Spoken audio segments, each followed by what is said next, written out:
Hi guys, welcome back to Tutorials by David, and in this video I will show you how to enable the two-step verification on Telegram app. Hi, so enabling two-step verification on your Telegram is actually so simple.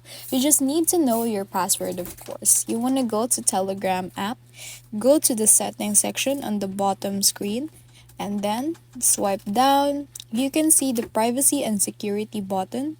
Tap ahead, and then you can see right here there's a two-step verification sector.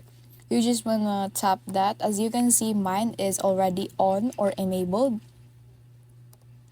You just wanna tap your password. So after that, you'll hit next, and then after that, you have now enabled your two-step verification. Your account is already protected with another additional password with that.